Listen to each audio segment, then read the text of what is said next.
حضرت علی رضی اللہ تعالی عنہ کسی تعارف کے محتاج نہیں ہے. اللہ نے بڑی شان اور رفعت سے نوازا حضرت علی رضی اللہ تعالی عنہ. رسول اللہ صلی اللہ علیہ وسلم کے صحابی، نبی صلی اللہ علیہ وسلم کے چچا زاد بھائی بھی ہیں، نبی صلی اللہ علیہ وسلم کے داماد ہیں. حضرت فاطمہ الزہرا رضی اللہ تعالی عنہا میرے نبی صلی اللہ علیہ وسلم کے جگر کا ٹکڑا، ان کا نکاح حضرت علی رضی اللہ تعالی عنہ کے ساتھ.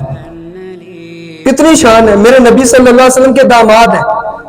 اور پھر 10 لوگ جن کے نام لے لے کر نبی صلی اللہ علیہ وسلم نے جنت کی بشارت دی ہے، چوتھا نمبر حضرت علی رضی اللہ تعالی عنہ کا ہے.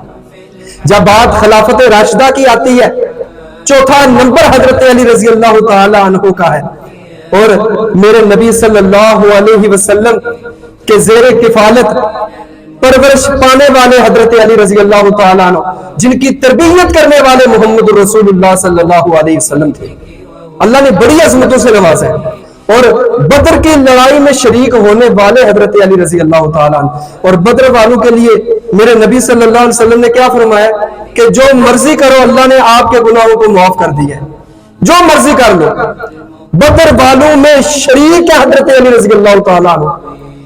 اللہ کے نبی صلی اللہ علیہ وسلم کی حدیث ہے، میرے نبی صلی اللہ علیہ وسلم نے غزوہ خیبر کے لیے آپ صلی اللہ علیہ وسلم فرماتے ہیں لَأُوتَيَنَّ الرَّائَةَ رَجُلًا، آپ صلی اللہ علیہ وسلم فرماتے ہیں کہ یہ جو جھنڈا ہے کل میں اس کو دوں گا یحب اللہ و رسولہ، جو اللہ اور اس کے رسول صلی اللہ علیہ وسلم سے محبت کرنے والا ہوگا. یحبہ اللہ و رسولہ، اور اللہ اور اس کے رسول صلی اللہ علیہ وسلم بھی اس سے محبت کرنے والے ہوں گے. کل یہ جھنڈا اس کو ملے گا. غزوہ خیبر کے لیے میرے نبی صلی اللہ علیہ وسلم نے جب اعلان کیا کہ یہ جھنڈا اس کو دیا جائے گا جو اللہ اور اس کے رسول صلی اللہ علیہ وسلم کا محبوب ہے، اللہ اور اس کے رسول صلی اللہ علیہ وسلم اس کو محبوب ہے، وہ اللہ اور اس کے رسول صلی اللہ علیہ وسلم کا محبوب ہے، اس کو جھنڈا ملے گا. صحابہ کرام بیان فرماتے ہیں کہ ہم میں سے ہر بندے کی خواہش تھی کہ یہ جھنڈا ہمیں مل جائے، ہمیں مل جائے.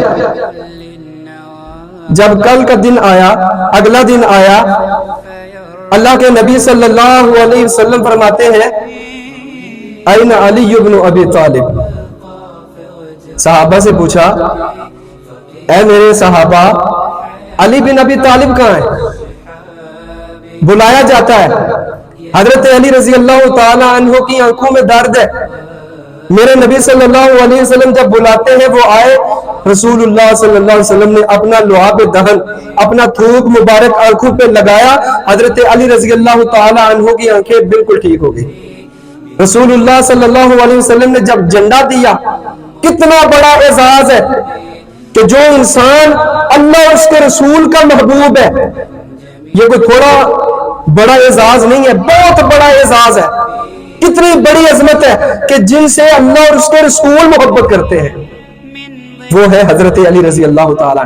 میرے نبی صلی اللہ علیہ وسلم کے یہ صحابی حضرت علی فرماتے ہیں اللہ کے رسول صلی اللہ علیہ وسلم ہم ان لوگوں کے ساتھ تب تک جنگ کریں گے جب تک وہ ہم جیسے نہیں ہو جاتے، مسلمان نہیں ہو جاتے. میرے نبی صلی اللہ علیہ وسلم فرماتے ہیں اے علی آپ کو جہاد کے لیے بھیج رہا ہوں. سمدعوہم الی الاسلام، آپ جائیں ان کے ساتھ جہاد کریں، لیکن سب سے پہلے کیا کرنا ہے؟ ان لوگوں کو اسلام کی دعوت دینی ہے. جب وہ اسلام قبول کر لے، آپ کی دعوت کو ایکسپٹ کر لے، وَأَخْبِرْهُمْ بِمَا يَجِبُ عَلَيْهِمْ، پھر آپ نے جو اللہ نے ان پر فرض کیا ہے وہ چیزیں ان تک پہنچانی ہیں. نبی صلی اللہ علیہ وسلم فرماتے ہیں اے علی ایک بات یاد رکھنا، فَوَاللَّهِ لَأَن يَهْدِيَ اللَّهُ بِكَ رَجُلًا وَاحِدًا، اے علی اگر آپ کی وجہ سے ایک بندہ بھی راہ راست پہ آ جاتا ہے، دین اسلام قبول کر لیتا ہے، بت پرستی کو چھوڑ دیتا ہے، قبر پرستی کو چھوڑ دیتا ہے، ایک بندہ بھی آپ کی وجہ سے دین اسلام کی طرف مائل ہو جاتا ہے، یہ آپ کے لیے سرخ اونٹوں سے بہتر ہے. یہ سرخ اونٹوں سے بہتر ہے. کیا پتہ چلتا ہے؟ اللہ رب العالمین نے بڑی شان بیان کی ہے حضرت علی رضی اللہ تعالیٰ عنہ. میرے نبی صلی اللہ علیہ وسلم نے